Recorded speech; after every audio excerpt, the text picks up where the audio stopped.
Hello, everyone. I'm your host, Dr. Ramya Mishra Jariwala.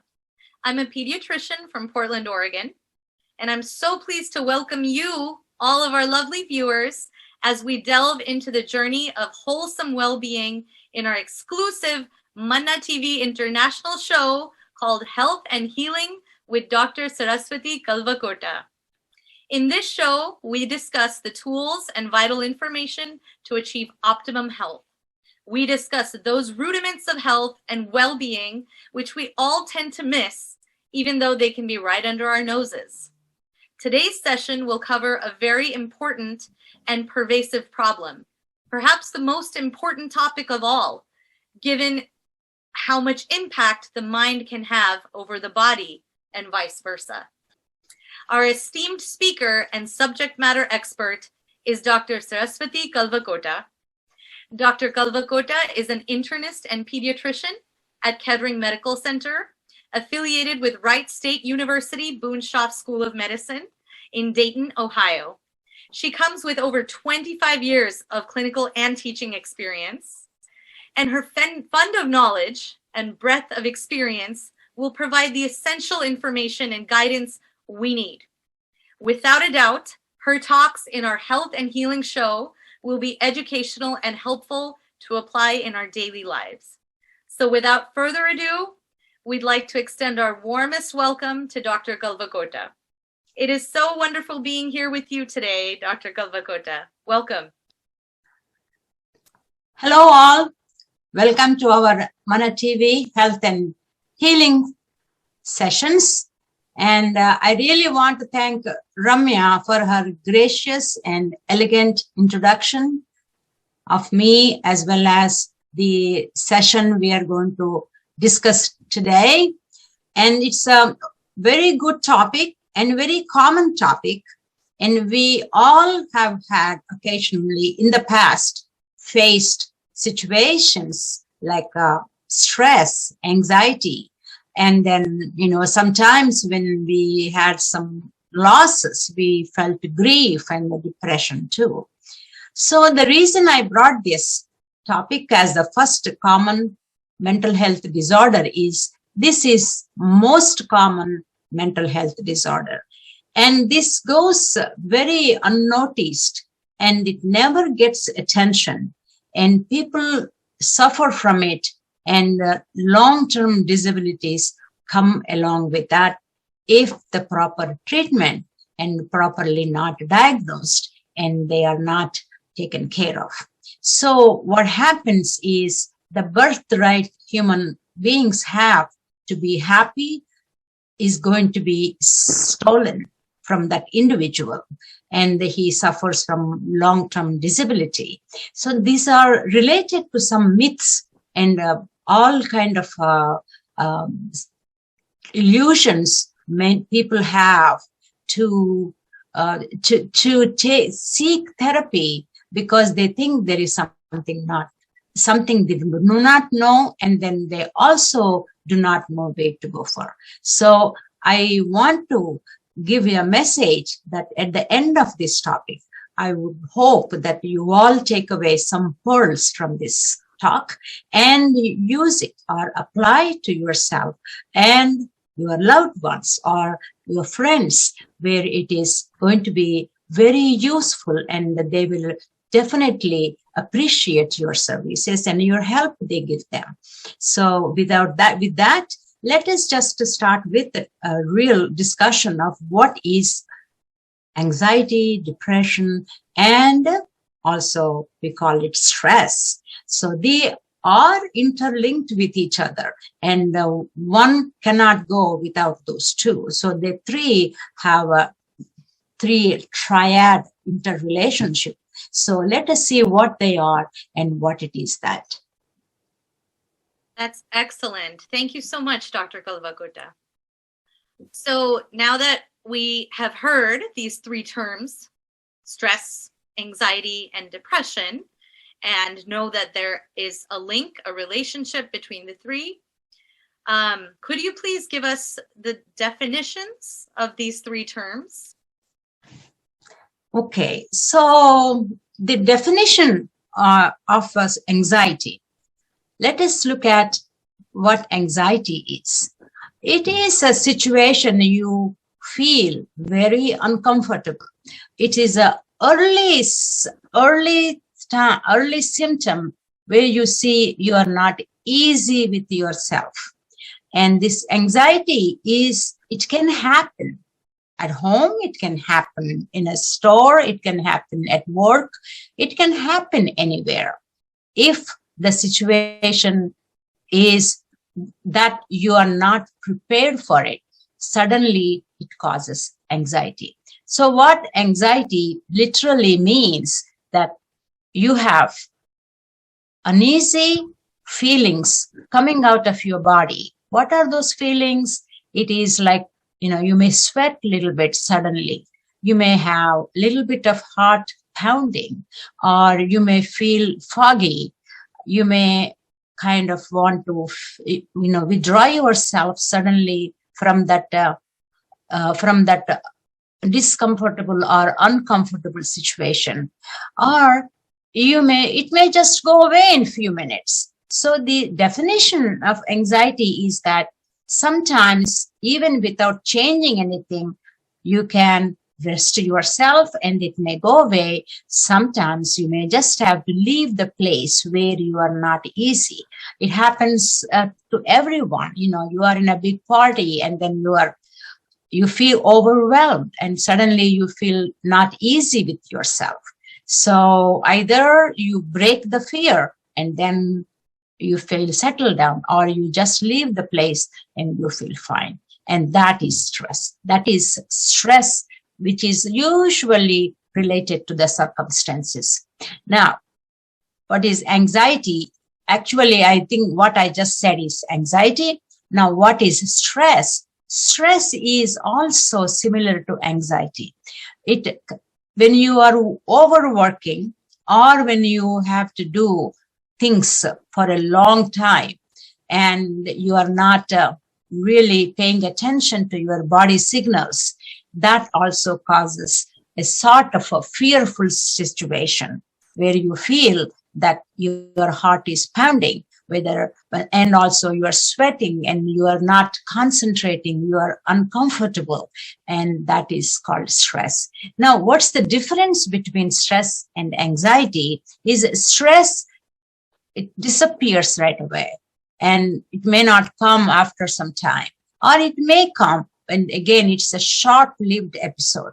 Whereas anxiety is something, even though you take away that person from that situation, you are sleeping in the middle of the night, all of a sudden you remember what happened to you 2 days ago. You may feel that experience of fearful situation.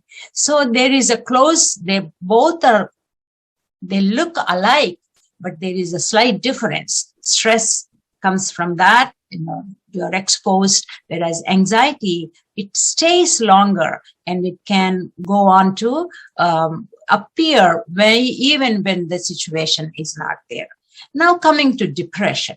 So what is depression? It's we call it as major depressive disorder, or it's a depression, chronic depression. And these are all slight difference from each other, but you do not have to know slight differences. What I would like to say is what you really need to recognize. So the chronic depression is where you feel that you are sad all the time.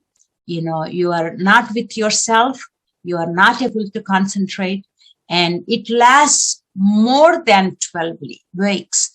Anything which lasts, the feelings, 5 out of the other feeling, out of all the other symptoms. If a person has that, that means he is in a chronic depression. So as we move along, I will discuss what are all the symptoms and how we tease out the symptoms. What are the main symptoms one has to recognize, and what are the other symptoms one can recognize? And you put all together, and then you take 5 of them. And if the person has 5 or more of that, you call that it is person is going through a depression phase, and he needs more help than somebody, I know I'm grieving and I'm depressed for a week and then I'm out of it and then back to functioning. So there is a big difference between somebody who comes out of it in a week or somebody who cannot come out of it and then he needs that extra help.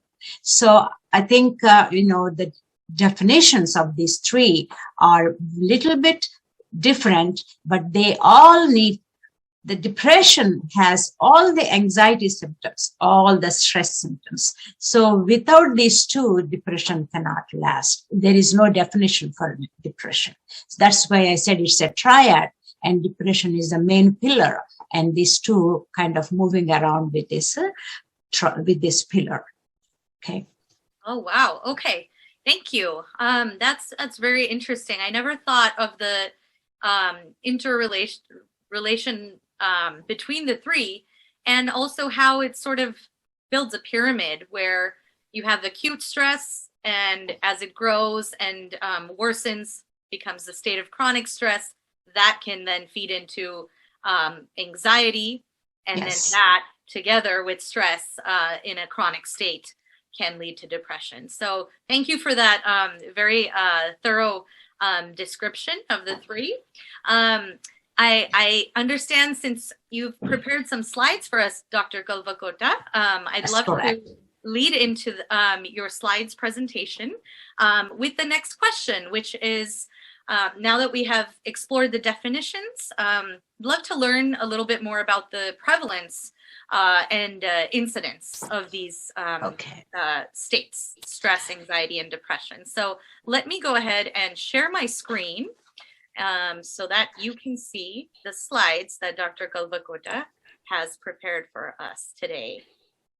Dr. Mishra, this slide I want to present because without these statistics, we call that epidemiology, we really cannot move further, because these next couple of slides show us the intensity of the disease, the prevalence of the disease, how wherever we go in the world, it is there. So that's one thing I want to emphasize. The depression is not limited to America, not limited to India, not limited to Dubai, not limited to Spain. It is there, and it was there for centuries, and it is there now, and it's going to be there in the future too. So let's see what we have learned in a globe. What is the incidence of depression? So statistics do tell, that is 2017 World Health Organization statistics say that 300 million people worldwide experience depression, and that's the big number. And then what else we know? There are, in this country, 3.1 million people between ages 12 to 17. This is an adolescent population in this country. They have at least experienced one major depressive episode in the past year. So that's a big thing to learn, that how depression is affecting adolescents. And also its presentation is so different. It's not easy to really recognize the depression episodes in adolescents and teenagers. Now, what else we see? 8.7% of the population are women. That means for every 2 women, 1 man it's affected, or 2:1. So 5.3% of women have depression. So when you put all this together, two things are happening now. Every one out of 11 patients, the disability of coming from depression is lifelong, if not treated. So 1 out of 11 people, they are disabled from depression. And another stunning statistics that the suicide rate in this is the second leading cause in the age group of 10 to 34. So this last one is right here.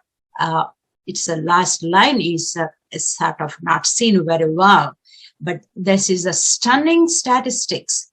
Adolescents and young adults, the incidence of suicide is 1 in 2 out of people who have the chronic depression. And that's not acceptable.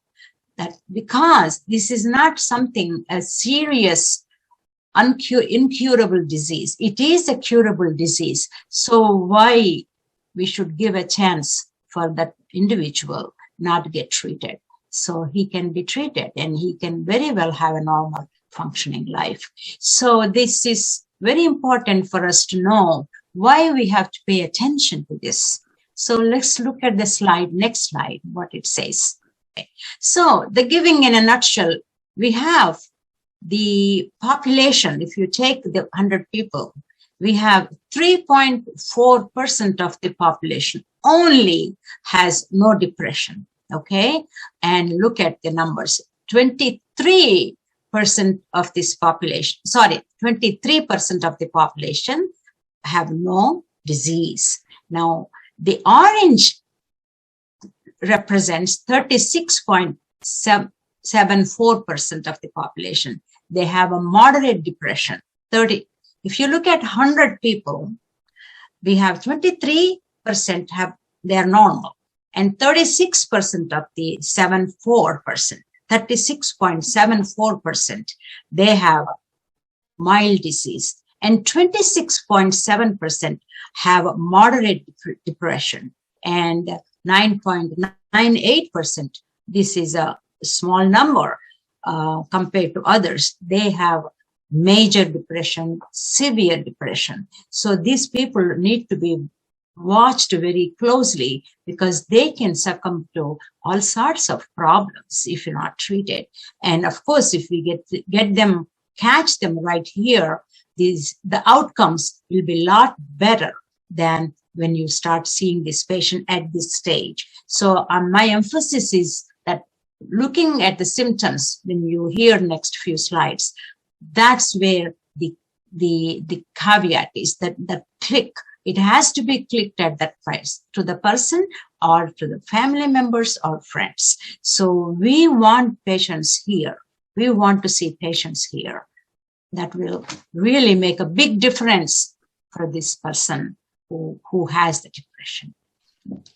Okay, so in another way, let me put it, I want to really emphasize the slides on the statistics so we get the clear picture of how many people in a given time are suffering from the disease. So there are 17.73 million people or adults, or in the population we have total 7.1%. And then in children and adolescents, it comes to 3.2%. Thank God, total who get depression. And this anxiety in children is a lot more, 7.1%. The reason is they don't have enough longevity there at the time. We don't have statistics, because this anxiety can go on for a while before it gets into depression. So anxiety is more, they're just developing problems. So we have a higher incidence of anxiety than depression in children. Of course, when they have the depression, it's not taken care of, then we just saw the suicide rate is 1 in 2. So we don't want this here. We just want to treat these children here itself. Okay, now the recent statistics, if you look at this COVID since 2020, the incidence of depression has gone up to 19.8%. We can say 20%. So what COVID-19 has done is a tremendous damage to the individuals, to the world population, because the way it came on, it hit us hard, and then not giving enough time to, again, breathe is the stressful situation. Everybody is getting into problems more than usual. So if you look at the office visits for the doctors, we have 10% of the 100 patients, we see them with the depression, because of the depression. And then when you look at the emergency room visits, we have 11.2% of the patients who come. They come because of the consequences of depression. They may come in psychosis, they may come in suicide, they may come with belligerent behavior, they may come with so many other presentations. But we have 11.2% these emergency rooms compose of.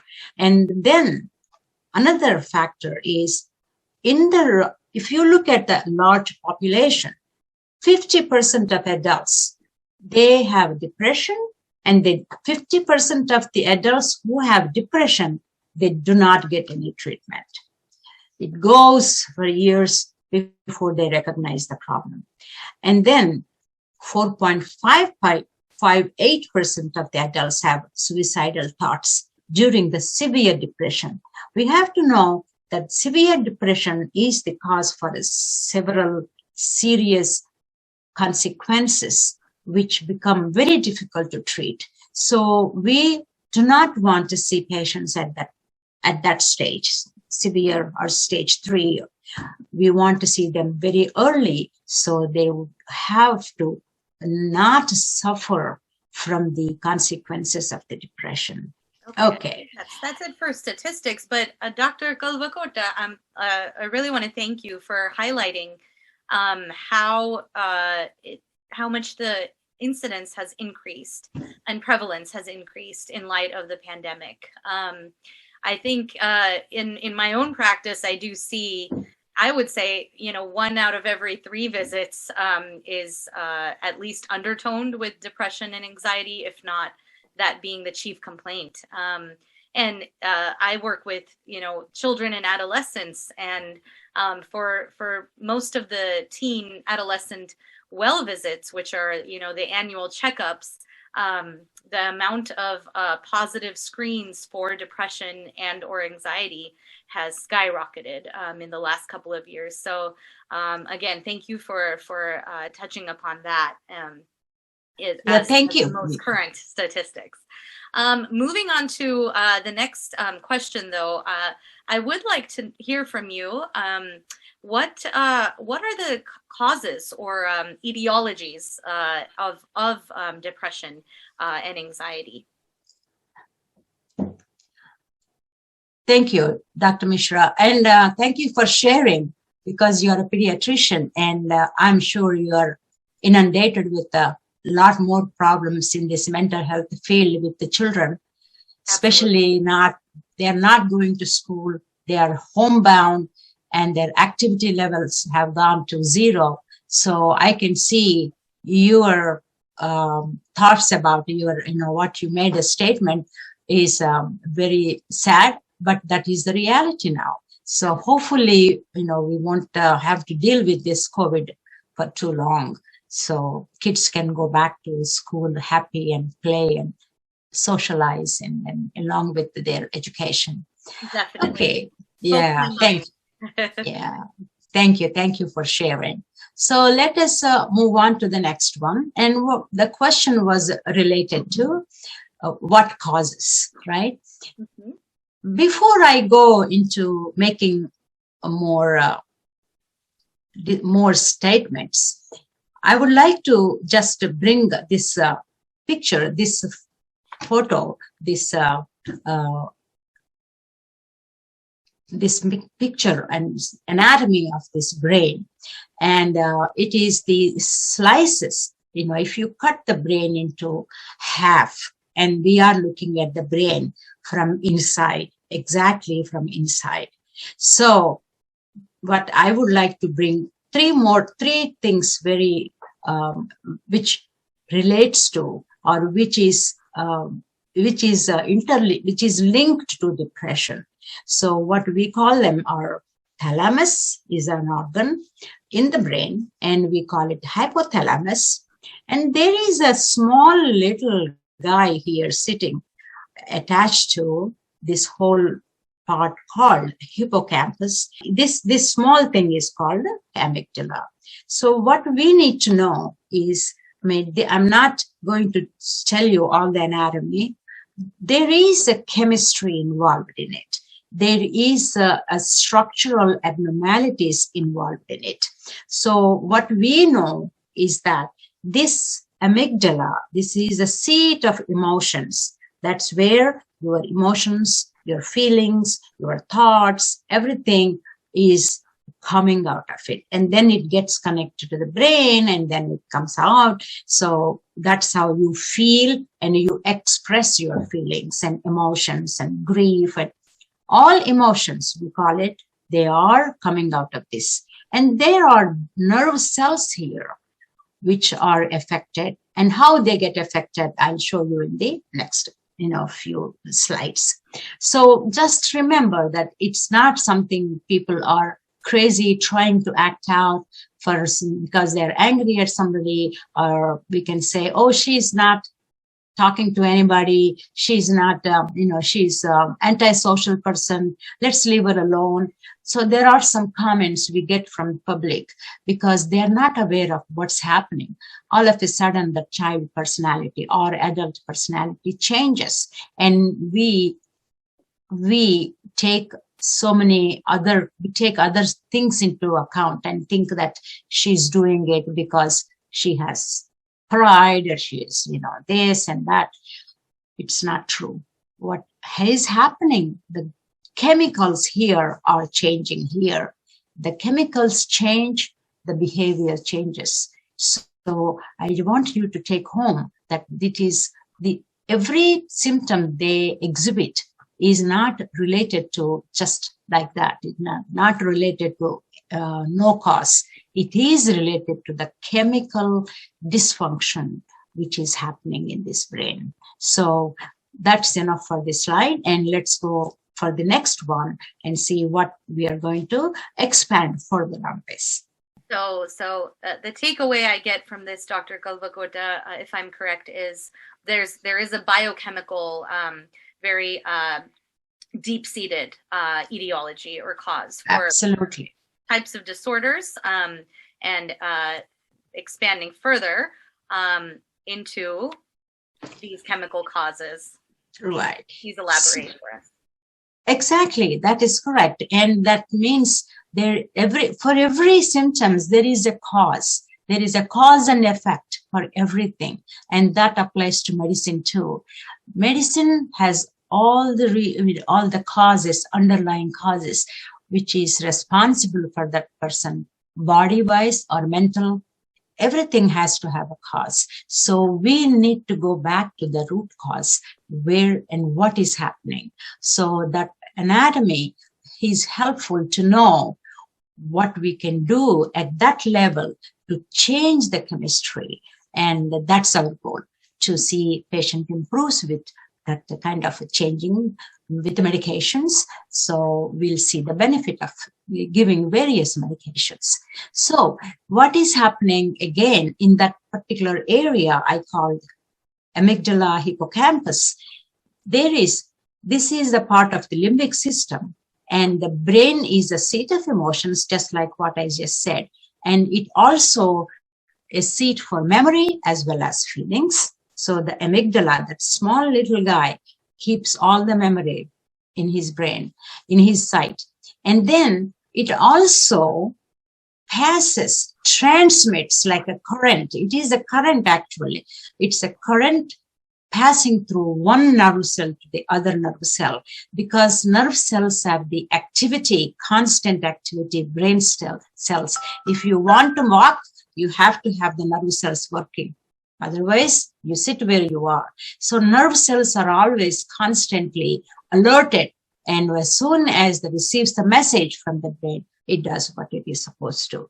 And this transmission becomes affected in the limbic system. So only in that area we see the problem coming, and that particular area is giving rise to so many symptoms of depression. But think that this limbic system is an important part, plays a role in mental health disorders. And what are the chemicals we have seen in the system is serotonin, norepinephrine, and dopamine. These are the feeling good hormones, feeling good chemicals. And these feeling good chemicals are very important. They usually are produced in the amygdala, and then they supply enough for the person to have that feeling good status. So it is very critical. This little organ keeps enough of those storage. And when these three chemicals are affected, then the whole chaos takes place. So let's look at another slide and see. I'll explain to you. So the reason I'm explaining this is it's more scientific, but I want you all know that person who is expressing weird behavior is not coming out of something. There is a reason for that person, because we have enough studies to prove that this reason is the chemical imbalance. What is that? This serotonin, we call it. This is a one nerve cell ending. This is another nerve cell ending. Okay, this is in the brain. Okay, these are the brain cells.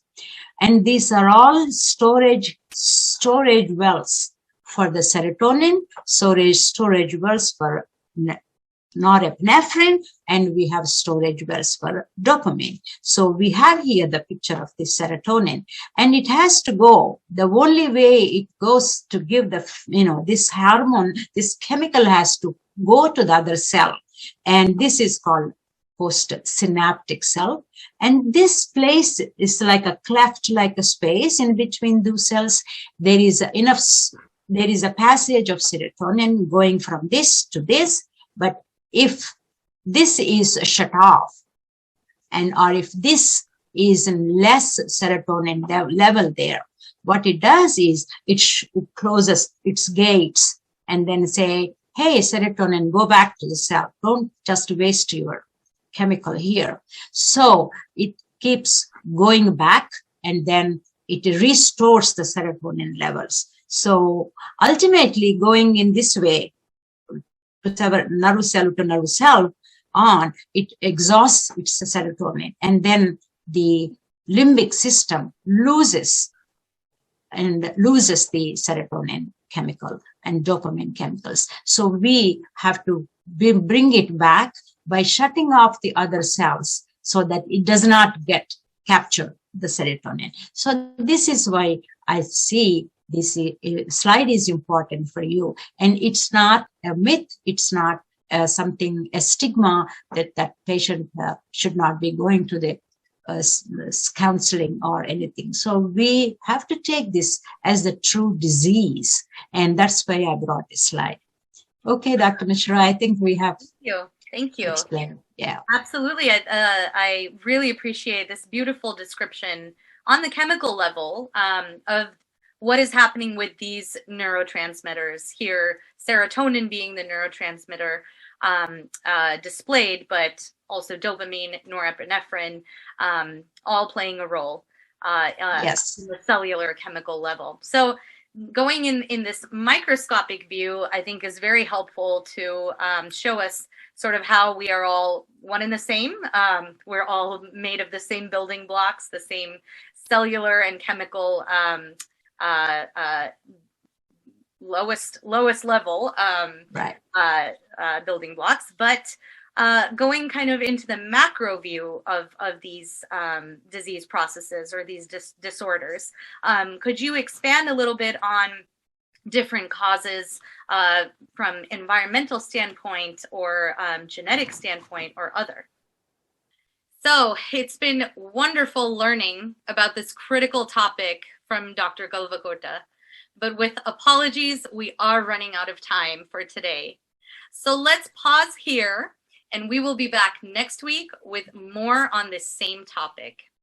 Thank you so much to all our viewers for tuning in to Health and Healing Show on Manna TV International, and we look forward to seeing you next week. Take care.